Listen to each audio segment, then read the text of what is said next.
This is Tippy part 3. We're working on 2 problems with her currently. The first one is really desensitizing her to her belly and her flank. She's very defensive and very aggressive with it. And so we're going to take care of that.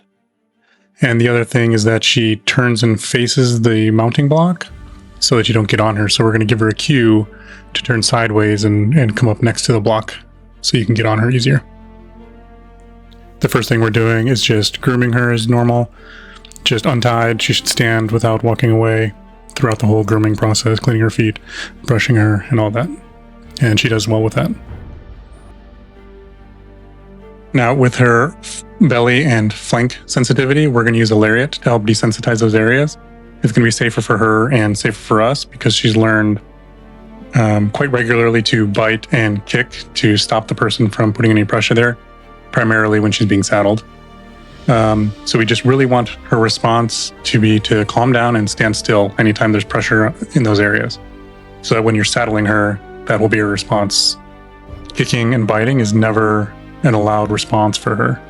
So we have to undo that behavior she's learned over a long period of time because she's gotten away with it for a long time. So, and that's why we have to do this to keep her and us safe.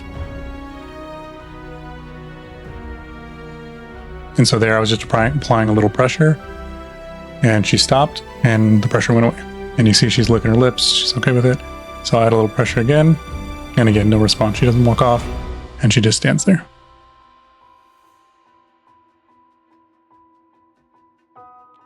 So now I'll move it back, and we're going to test it back here. And again, just a little bit of pressure, and she does not want that there. You see her reaction is to buck and kick, and to get that pressure away. And this is what's not allowed. Even if, I'm barely putting any pressure here, I'm not yanking on it or anything. If she's uncomfortable, just stand still and relax, and we'll take it away. So you see we had that big overreaction. We'll test again and again. So I'm going to keep holding it, and again, she just kicks and tries to get it away. And when she started slowing down, I released a bit, and I want her to stop and relax.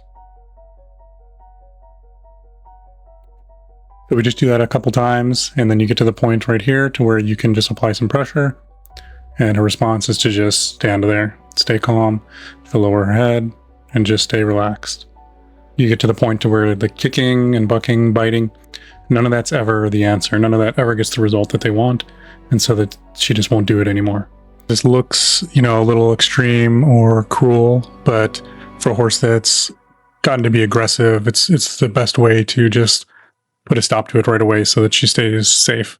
I'll check it the next day and make sure she's still good and she'll still stand still. And if that's the case, we'll pretty much never have to do this again. Just after working on that with her, we'll just put the saddle on and just check how she does. And it's much better already than before. No pinning, no bending over trying to bite at you. None of those issues. All that's already gone. Okay, so the next day, we get her out and we'll start with the same thing. Again, just groom her where she'll stand still. While we work on her, I want to turn her and face the camera, so I turn her around there. And again, just keep working on her and make sure she stands still. And we're just going to check those things. So I'm going to put this on her, put a little pressure, and she doesn't move. Put it on her flank, check it again, and that's it. We don't have to do this again. Okay, so now moving on to the next issue that she has is facing the mounting block so that you can't get on her. Like she'll turn her butt away and face you, and then you've got to get down, reposition her, or deal with that. So what we're going to do is give her a cue to turn sideways and come up to the mounting block.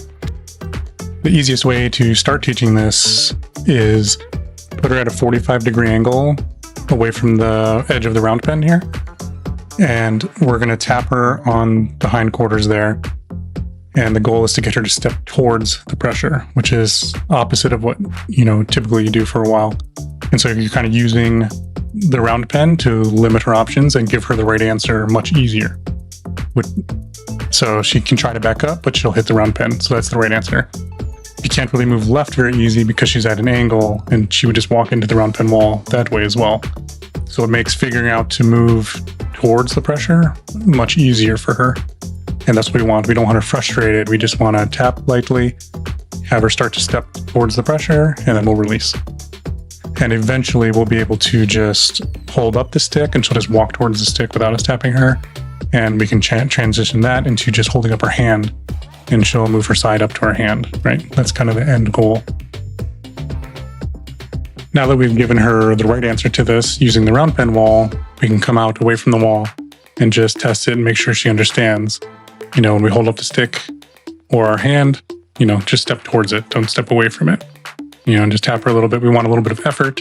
You know, we want to increase the amount she gives us over time, but just still keeping it gentle and slow.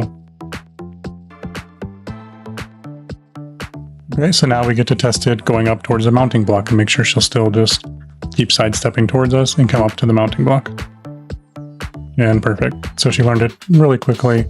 You know, it's not going to stick today. We'll have to come back to this over the next few days, but it'll be really easy to teach this to her, where when we're standing on the mounting block, we'll either just raise up the stick initially or just our hand, and she'll turn sideways and come up to the block. All right, and we'll just test it here. Just make sure I can stand up here, rub on her a little bit, and she'll just stand there. She won't turn away from us or walk away from the block. We'll get on her for a second, which she does walk away at this point just a little bit, but not a big deal at this stage. I'll just walk her back around, and then I'll hop off when she's calm next to the block. Okay, so stick around for more of her progress in the future. If she's good with this stuff with me, we're going to check and make sure she's good with other people, because she can have a different response with the way others handle her. And we're going to make sure all that's good and just keep working with her. So stay tuned.